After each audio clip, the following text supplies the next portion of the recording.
झारखंड विधानसभा चुनाव 2024 को लेकर अभी हम आ चुके हैं राजमहल विधानसभा क्षेत्र में। राजमहल विधानसभा काफ़ी हॉट सीट मानी जाती है क्योंकि बिहार से सीमा लगा हुआ है और यहाँ से जो है राजनीतिक तौर पर जो कहा जाता है कि जो शुरुआती होती है और जो अन्य क्षेत्र हैं उनका प्रभाव पड़ता है। और हम लोग जो भी राजनीतिक यात्रा पर हैं, जहाँ चुनाव के दौरान कई नेता, जो जनता है, नेता है और जो वरिष्ठ मंत्री हैं, उनसे चुनाव को लेकर के चर्चा कर रहे हैं। और इस बीच हमारे बीच बैठे हैं बिहार सरकार में मंत्री हरीश सहनी जी। और हरीश सहनी जी से हम सवाल लेंगे, चूँकि चुनाव को दौर है, आप आए हैं राजमहल विधानसभा क्षेत्र में, एक पर्यवेक्षक के तौर पर कह सकते हैं राजनीतिक ज़मीन क्या लग रहा है कि भारतीय जनता पार्टी विधानसभा चुनाव में कितना मजबूत है और जो विपक्ष के जो उम्मीदवार हैं उनको परास्त करने के लिए क्या क्या रणनीति अपना रही है? जब आप भोजन करते हैं, भोजन लेते हैं, तो शरीर के हर अंग के लिए उसमें वो तत्व छुपा होता है जो उसके लिए अनिवार्य है। भारतीय जनता पार्टी ये पौष्टिक आहार है देश के लिए, जो हर विषय, हर विभाग, हर क्षेत्र को टच करता है, सर्वांगीण विकास का वो काम करता है। कुछ पार्टी, कुछ लोग हैं सिर्फ और सिर्फ अपने विधानसभा, अपना कुर्सी, अपने पार्टी के लिए चिंता करती है। और भारतीय जनता पार्टी सर्वांगीण विकास का चीज़, ये अब किसी को कहने सुनने की बात नहीं, सब लोग मानते हैं कि देश की रक्षा, धर्म की रक्षा, संस्कृति की रक्षा, गरीबों की रक्षा, देश में 1500 पार्टी में जो भारतीय जनता पार्टी कर पाती है वो कोई नहीं कर पाता है। इसलिए आप जहाँ भी चले जाए, देश के कोने कोने में, सिर्फ आपके इस झारखंड में नहीं, बिहार में नहीं, देश के कोने कोने में जाएं तो भारतीय जनता पार्टी के प्रति लोगों का सम्मान है। इसलिए तीसरी बार दुनिया के सबसे लोकप्रिय नेता, गरीबों के मसीहा, भारत के यशस्वी प्रधानमंत्री युग पुरुष नरेंद्र भाई मोदी, तीसरी बार वो शपथ ग्रहण उन्हें करने का अवसर मिला। मुख्य कारण यही है। इस बार झारखंड की चुनाव हो रही है, क्या लगता है इस बार भाजपा यहाँ सरकार बना रही है? जो विषय मैंने कहा कि सर्वांगीण विकास करने का क्षमता इस देश में, ये मैं नहीं कहता हूँ, चुनाव तो सर राज्य का है। वही बात मैं ये नहीं कह रहा हूँ, कोई एक राज्य नहीं कह रहा है, प्रायः सब यही मानते हैं।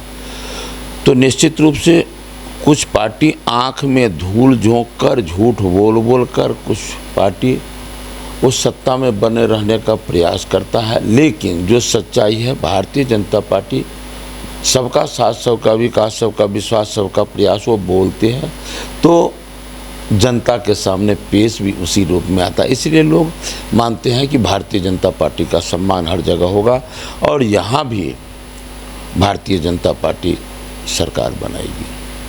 क्योंकि आप जो जिस क्षेत्र में आए हैं, राजमहल विधानसभा क्षेत्र, वो पिछड़ा इलाका माना जाता है। आप पिछड़ा विभाग के मंत्री हैं बिहार में, क्या लगता है कि भारतीय जनता पार्टी पिछड़ा वोट बैंक को साधने में कितना आगे बढ़ रही है? मूल रूप से मैं बिहार से हूँ, तो हम लोग मानते हैं कि पिछड़ा, अति पिछड़ा समाज वो राष्ट्र सत्ता के साथ है, मोदी जी के साथ है, एनडीए के साथ है। आप जरा स्मरण करें, आपने बिहार की बात किया, कभी बिहार को जंगल राज का उपाधि भारतीय जनता पार्टी के कार्यकर्ता नहीं दिया था, वो तो जज ने बताया था। तो फिर उस जंगल राज को समाप्त किसने किया? एनडीए सरकार ने किया। इसलिए लोगों को भरोसा वहाँ है, तो सिर्फ वहाँ नहीं, अन्य जगहों पर भी लोगों को भरोसा है। इसलिए मुझे यहाँ भी भरोसा है कि यहाँ की जनता सही निर्णय लेगी।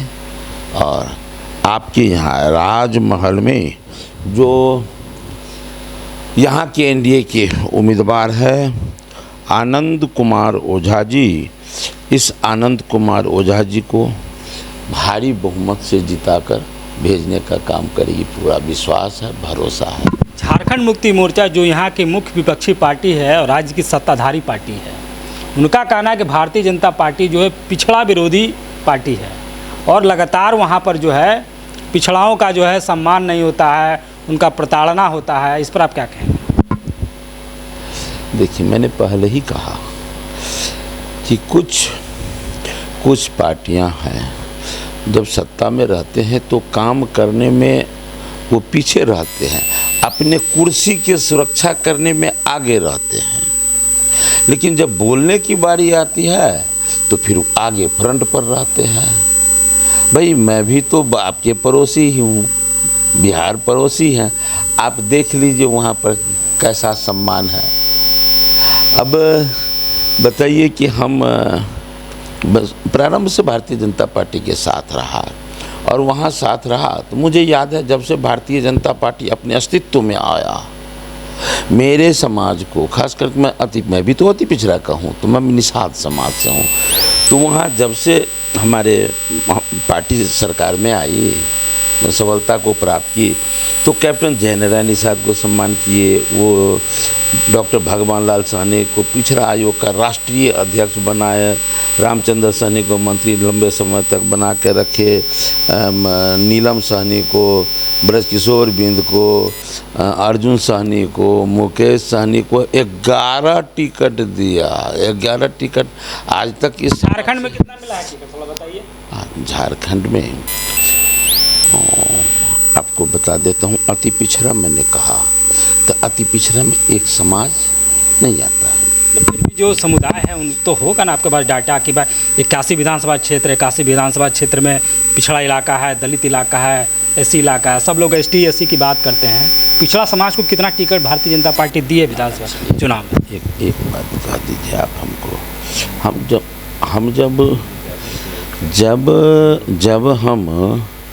केवल एक भारतीय जनता पार्टी को लोग रोड, नाला, सड़क, बिजली, पानी, शिक्षा, चिकित्सा के लिए नहीं, इसे लोग देश का रक्षा, धर्म की रक्षा, संस्कृति की रक्षा के नाम पर भी लोग, जिसे ही लगता है कि कहते हैं कि ठेस लगता है तो बुद्धि बढ़ता है, भारत को ठेस लगा हुआ है।